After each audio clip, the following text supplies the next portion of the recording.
DSC preparation కి మిగిలిన తక్కువ సమయాన్ని డిఎస్సి 2024 యాప్ లేదా DSC2024.com తో జాబ్ ని సాధించండి. భారత్ పాకిస్తాన్ల మధ్య యుద్ధ మేఘాలు కమ్ముకున్న నేపథ్యంలో పాకిస్తాన్ నేతలు మంగళవారపు మాటలతో భారత్ ను రెచ్చగొట్టే ప్రయత్నం చేస్తున్నారు. భారత దెబ్బకు పిచ్చి పట్టిన వారిలా వ్యవహరిస్తున్నారు. ఉగ్రవాదాన్ని పెంచి పోషించడమే కాక ఎంతో మంది అమాయకపు ప్రజల ప్రాణాలు పోవడంలో పాక్ పరోక్ష కారణం. అలాంటిది చేసిన తప్పుకు క్షమాపణ కోరాల్సింది పోయి పైగా ఇలాంటి వ్యాఖ్యలు చేస్తున్నారు. అనవసరమైన ప్రేలాపనలు పేలుతూ లేనిపోని సమస్యలను కొని తెచ్చుకుంటున్నారు. కావాలని రెచ్చగొడుతున్నారు. అయోధ్యలో బాబ్రీ మసీదు కట్టడానికి పునాది రాయి వేస్తోందంటూ పాక్ సెనేటర్ పాల్వాషా ఖాన్ ప్రేలాపన వేలారు.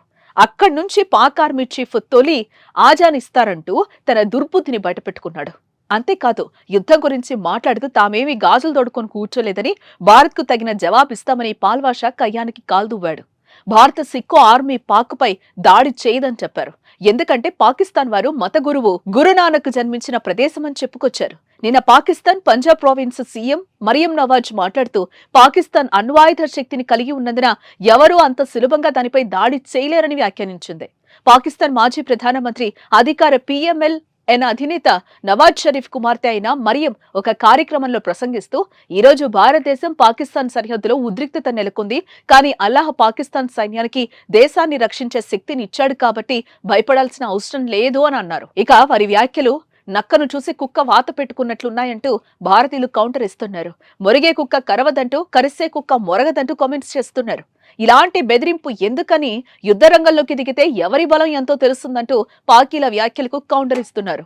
सिखों के जो लीडर हैं गुरपतवंत सिंह पन्नू, उनकी जुर्रत को सलाम पेश करना चाहिए हमें हाउस को, जिन्होंने कहा है कि भारतीय पंजाब से कोई भारतीय फौज इस तरफ हो नहीं आने देंगे, और ये धमकी हमें ये देते हैं कि हमारी लाशें बिछाएंगे। तो इनको पता होना चाहिए कि फौज सिर्फ 6-7 लाख नहीं है, यहाँ 25 करोड़ लोग जो है वक्त आने पर ये फौज के साथ हैं और ये इंशाल्लाह ताला सिपाही बनेंगे। मैं खत्म करती हूँ और मैं कहती हूँ कि भुट्टो साहब ने कहा था हम 1000 साल जंग करेंगे, और बिलावल साहब ने भी उन्हीं की बात को रिपीट किया है और कहा है कि अगर यहाँ पानी नहीं बहेगा तो खून बहेगा दरियाओं में। मैं सिर्फ ये कहूंगी कि वो वक्त दूर नहीं है कि जब बाबरी मस्जिद की पहली ईंट उसकी बुनियाद में पिंडी से एक आम सिपाही लगाएगा और उसमें पहली अजान पाकिस्तान का सिपह सलार आसिम मुनीर देगा।